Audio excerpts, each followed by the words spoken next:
In my shoes? In my shoes, it's hard. Nothing's quite as straightforward. It's fun. It's interesting. At other times it can be really hard and pretty emotionally draining. Being in my shoes is boring most of the time. I work 5 days a week, play guitar, and I'm really a totally uninteresting person who just happens to be transgender. Was a big tomboy. I'd have massive fights with mum about the type of clothes I could wear. I sort of stopped wearing dresses at, I don't know, 6 or 7. I refused to wear them after that. I did a lot of cross-dressing at a younger age.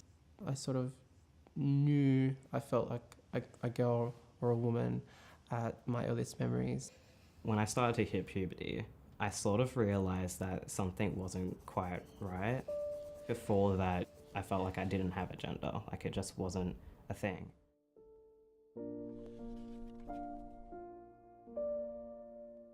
And you know, I always just thought I was, you know, an effeminate guy. It took me until I was in my mid-teens to actually realize what was going on.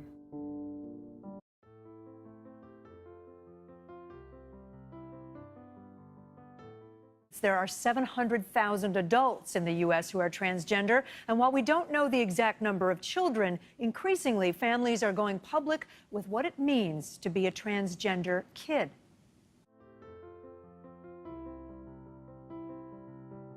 You're the brother, right? Yeah. Were you always the brother? Not always. What were you before? They're a sister. How come it changed? Because I wanted to be a boy.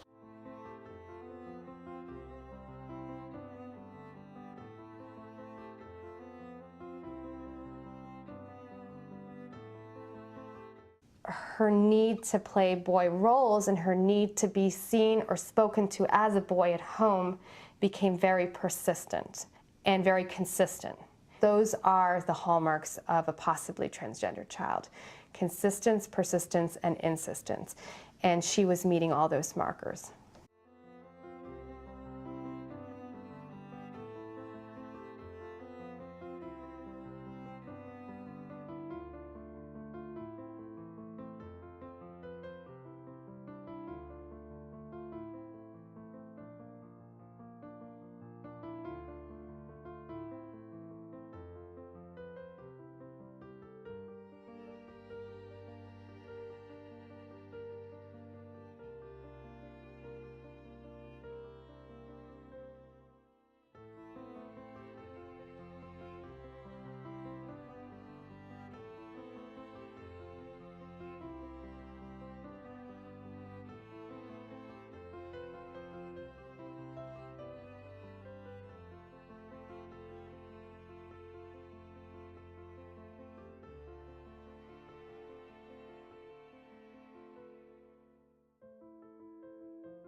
Backwards Day, written by Bear Bergman, illustrated by K.D. Diamond. Jacob's New Dress, by Sarah and Ian Huffman, illustrated by Chris Case. Introducing Teddy, a gentle story about gender and friendship, by Jessica Walton, illustrated by Macpherson. Red, a Crayon Story, by Michael Hall. Parts and Hearts, a Kids and Grown-Ups Guide to Transgender Transition, by Jason J. Hillenbrand.